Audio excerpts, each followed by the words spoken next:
Back with you tonight, you're live on In Focus. Burkina Faso's Prime Minister Christophe Dabire tendered his resignation on Wednesday amid an escalating security crisis. President Roch Marc Christian Kabore accepted the Prime Minister's resignation, triggering the resignation of the entire government, which is required by law. The resignations come as protests mounted against the government's inability to combat a wave of jihadist attacks. For more on this, I'm joined now by Africa Analyst Dr Charles Sinkala. Dr. Charles, good evening. Thank you very much for your time. Burkina Faso facing an escalating security crisis. What happened? How did we get to this point? Yes, good evening, and thank you very much for having me.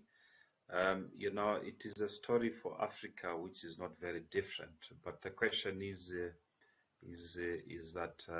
there a natural curse in terms of natural resources? Because we have conflicts in these natural rich mineral resources or any other things in the continent, especially in Burkina Faso, where we have the history of the assassination of one Pan-Africanist, Thomas Sankara, who was dethroned in 1987. So the question over the case of natural resources, why are we having conflicts? It's the question that all the political instabilities and conflicts and all that comes with it, the jihadists and as well as the insurgencies which has been reported, of course not forgetting the presence of the European militias who are in Burkina Faso there. All this comes to a very bad mixture where it makes the country ungovernable. Yeah. What's the role of the Prime Minister there, Kabore, in this particular conflict? And I know the opposition have been calling for his resignation, rather President Kabore, have been calling for his resignation over the security crisis. Yes, indeed. It is the story that if your policies of running the government always brushes with the Western ideologies, you always be turned into as a dictator, and the confusion shall come rife, to make sure that the people revolt against you.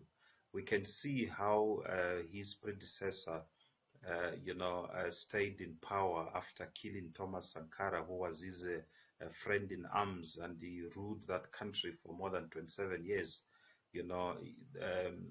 At the expense of the Burkinabes, the people of Burkina Faso. But this new leader who came in 2015 to try and change some policies and as well as to bring back the trial and investigations into the death of Thomas Sankara, it has brought him and made him a lot of enemies. Yes, the Prime Minister was very important as well, and most of these could not work together with the President because of the external forces which has been destabilizing the government of Burkina Faso. Yes, according to the law, once the Prime Minister resigns, the whole government is dissolved. Yeah. Is the President here shifting responsibility by this particular action of dismissing the Prime Minister? No, not really. Yes, it has been thought that he was dismissed, but he actually just resigned, for the sake of that the government should be dissolved. In fact, the people have been calling on for the president to resign, so hence he accepted the resignation of the Prime Minister. So it is a different goalpost that the narrative of what we are seeing is different from what is happening on the ground. The protests which has been escalating and the bombings and the killings of the civilians has been as a result of failure by government, to protect its citizens. And this is merely because of what I mentioned earlier, the presence of the military from especially France, who's been in that region for many years.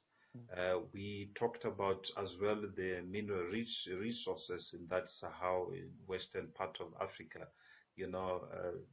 Burkina Faso is still the fourth largest gold producer, in the whole of Africa. And I think, the mineral extraction and the private military and the security companies, who are there to protect the interests of these extractions causing these conflicts so that they can divert the situation and people concentrate on political instabilities instead of the mineral resources. Yeah. Is this mass resignation of the cabinet, or at least because of the resignation of the Prime Minister, the cabinet being dissolved now, going to have that required effect to quell the anti-government protests? Yeah, of course. The agenda of the beneficiaries, especially the French government, who has been not working very well with the current president, it is a victory for them to destabilize the government. Since the government has been dissolved, now the call for the protest is to have the president resign. If he's not going to resign, we know already the drill in that region that there will be a coup d'etat. Already the president has changed his defense security chiefs and security generals several times. Even the recent prime minister was resigned. He did a reshuffle, I think, in 2019, having taken office in 2015. So there's been some confusion and destabilization and making it very difficult for the president, to govern that country. Now, since the prime minister resigned, so he hasn't got the cabinet. Now he must look for people to appoint and to make that government so that he can move forward. And between this time, we shall see a lot of conflicts on the streets and the protests. Already, like I mentioned, is not wanted as a president. So whatever his efforts being made to put the government in control, all that is going to waste. Now, what is going to happen from now? I mean, the outgoing government is going to remain as caretakers, at least in that capacity for a while. What will be the next step? Yes. Now they are trying now to form the government. He is now desperate to appoint the prime minister. The prime minister forms a government who runs the day-to-day administration of the country. I think that is the route he's trying to make. Whatever the kicks he can kick, as he's been trying to be dethroned, and the people are not waiting for another day for the elections. We pray that the international community, especially the regional blocs, of that western region, can mediate the conflicts between the parties, especially the people of Burkina Faso. Niger has come in, as well as the neighbor Mali, to condemn what is happening in the protest, and that they should find an amicable way of resolving them. But resolving them means that they have to sacrifice a president, of which the president is standing very fast that he shall protect the constitution, he shall form another new government to move forward. The Prime Minister, in his resignation, calling for a unification behind the president, but also this new cabinet. Is that enough, I suppose, to get the president that degree and level of support? Look, as a former prime minister, that's the very highest position. It's equivalent to a vice president or deputy president in South Africa, rather.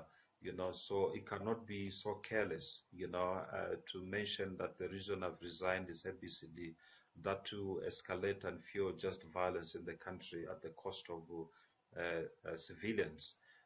For him to say that is to, just to solidify things that I'm leaving the office and they must give support to the president, but in actual fact he was leaving the office of the prime minister due to the relationship and the escalation of violence in the country. But like I mentioned, that's just diplomacy, for him not to, cause further bloodshed in the country. Now, Kabore, of course, was elected president in 2015 after, as you mentioned, Compaore was in power since 1987 and was ousted by a coup there. Are we likely to see another coup? Definitely. Our friends on the other side of Africa, they're very famous in the coup d'etats. These coup d'etats are not managed from locally, but are fueled by the private and military security companies and mercenaries, who are hired, to install a government that will be subservient to them in terms of mineral extraction.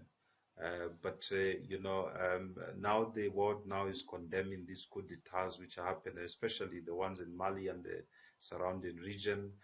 Maybe we shall see something different from there, but I doubt if democracy shall, take control in Burkina Faso, having had the record of more than 4 coup d'etats in that region, in that country, specifically to dethrone the sitting heads of states.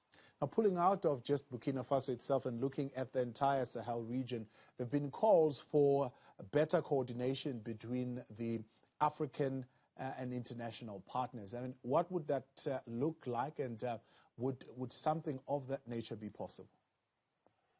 I don't think so. Our friends from the European descent, they want to get more than that that can get, from these regions, especially the Francophone countries, where we have seen the escalation of violence, in those regions. Until, Africa can stand together as brothers keepers, South Africa standing behind Burkina Faso, or Burkina Faso standing behind South Africa, like what is used to happen when Thomas Sankara condemned the invitation of Pete Botter to France, in 1984.